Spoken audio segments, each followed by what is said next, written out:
Pemirsa, penegakan hukum di tanah air terus menjadi sorotan. Banyak Kita lihat polling di Twitter dengan pertanyaan, Indonesia adalah negara. fakta menunjukkan Indonesia sampai sekarang belum juga sampai ke tahap cita-cita negara hukum. Penegakan hukum kita bagaimana perlakuan yang begitu jauh berbeda antara napi koruptor dan juga napi yang bukan napi koruptor, dan juga bagaimana kita lihat peredaran narkoba dan upaya penegakan hukum di era pemerintahan saat ini. Menurutnya, Hukum harus dapat berjalan seadil-adilnya, jangan tajam ke bawah tapi tumpul ke atas.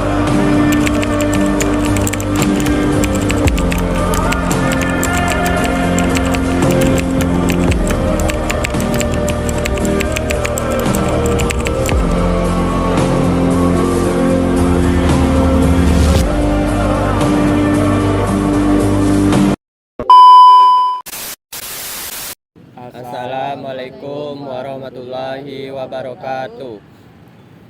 Pada kesempatan kali ini kami akan membahas topik yang penting dan sangat relevan, yaitu problematika dan kritik masyarakat terhadap penegak hukum yang berkeadilan di Indonesia. Sebagaimana kita ketahui, keadilan merupakan prinsip fundamental dalam sistem hukum yang bertujuan menciptakan rasa aman dan kesejahteraan bagi seluruh lapisan masyarakat.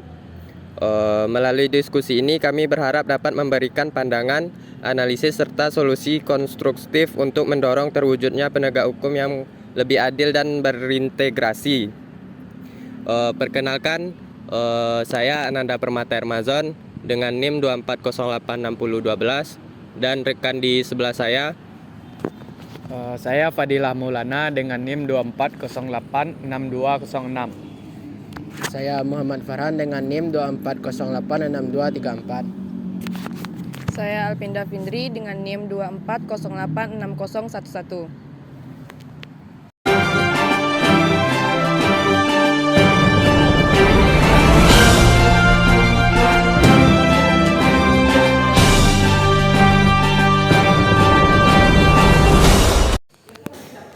Baiklah, pada kesempatan kali ini kami mendatangkan narasumber yang dari Universitas di Sumatera Barat. Baiklah Kak, perkenalkan dirinya. Nama saya Rodatul Hanifah. Baik, di video ini kami ingin mengetahui seberapa jauh pandangan Kakak terkait problematika dan kritik terhadap penegak hukum yang berkeadilan di Indonesia. Yang pertama pertanyaannya yaitu bagaimana pendapat Kakak menilai penegakan hukum di Indonesia saat ini? Apakah hukum di Indonesia sudah mencerminkan keadilan bagi semua lapisan masyarakat? Menurut saya, penegakan hukum di Indonesia jauh dari kata ideal. Sangat-sangat memberikan kekecewaan kepada masyarakat. Contohnya, penegak hukum itu istilah sekarang itu tumpul ke atas, runcing ke bawah. Tapi menurut pandangan Kakak, apakah di Indonesia tuh udah termasuk adil atau belum penegak hukumnya? Kalau di Indonesia secara umum, secara garis besarnya kita lihat dari media yang ada, itu tidak seluruh penegak hukum, tapi pada umumnya yang kita lihat itu bisa dikatakan belum adil. Nah Kak, di Indonesia ini masih banyak penegak hukum yang masih melakukan korupsi. Nah, berikut pandangan Kakak terhadap korupsi ini dan solusi terkait kasus-kasus korupsi ini bagaimana Kak? Kalau pandangan pribadi saya, itu kalau terhadap korupsi itu seharusnya memang dari akarnya harus dituntaskan, karena udah jadi rahasia umum. Contohnya penjahat korupsi yang punya fasilitas tersendiri di penjara, punya kemewahan tersendiri, sedangkan yang masyarakat biasa seperti kita yang sipil biasa itu kalau masuk penjara ya udah masuk penjara. Bahkan dalam satu sel mereka berdesak-desakan, nggak ada keistimewaan. Jadi kalau solusi dari saya, ya memang itu harus dituntaskan dari akarnya.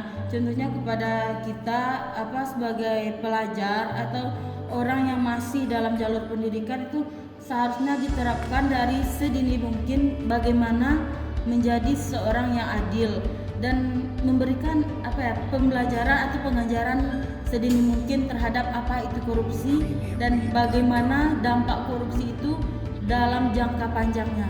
Nah, kami mau bertanya nih Kak, apakah Kakak pernah melihat atau mengalami salah satu oknum aparat hukum tuh yang melakukan tindakan menggunakan atau menyalahgunakan kekuasaan gitu Kak? Contohnya? Contohnya saat polisi. Baik. Memang salah satu tugas polisi itu seperti polantas memang menertibkan lalu lintas. Nggak masalah, emang mereka menjalankan tugasnya sebagai menertibkan lalu lintas. Yang jadi masalahnya sekarang itu oke, sama-sama kena tilang karena nggak pakai helm, atribut nggak lengkap, SIM nggak ada, nggak masalah. Cuman yang jadi masalahnya pribadi saya yang orang sipil itu kena tilang harus bayar denda sekian atau jumpa di persidangan.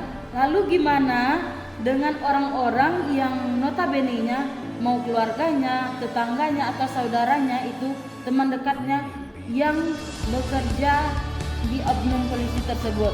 Tinggal telepon saudara bebas, nggak bayar, nggak jumpa di persidangan. Nah itu yang jadi masalah, yang bukan hanya saya, mungkin masyarakat lain juga mengalami itu.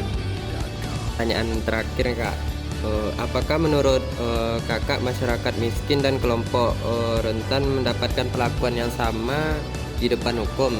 Contohnya seperti orang yang ke kantor polisi yang mengurus SIM. Ini kita bicara secara umumnya, tapi tidak semua oknum seperti itu. Ada juga yang mungkin keberuntungan dapat oknumnya yang baik, urusan lancar. Tapi ada juga yang dapat mentang-mentang dekat, yang udah saya bilang tadi, sistem kekeluargaannya dilancarkan. Sedangkan kita yang orang sipil ini ngantri dulu, pakai prosesnya. Atau ada juga mentang-mentang ada duit, bayar sekian urusan beres. Nah gitu. Nggak semua oknum seperti itu, tapi masih banyak terjadi seperti itu. Apa harapan Kakak terhadap penegak hukum yang adil di masa yang akan datang? Harapannya kalau memang tidak bisa ditumpaskan secara langsung, setidaknya mulai perbaiki. Karena apa? Kalau hukumnya aja udah cacat, gimana masyarakatnya? Karena itu akan menimbulkan pemikiran dari masyarakat itu sendiri, hukum aja gini. Makanya timbul ada yang buat apa hukum ada kalau tidak untuk dilanggar? Coba kalau hukum itu baik, nggak akan ada orang yang mau melanggar. Terima kasih kita ucapkan kepada Kak Anifa telah bersedia meluangkan waktu untuk menggali gak lebih dalam sih, lebih rinci juga gimana pandangan hukum, gimana masyarakat itu memandang hukum yang berkeadilan di Indonesia ini. Terima kasih Kak. Ucapkan Assalamualaikum warahmatullahi wabarakatuh.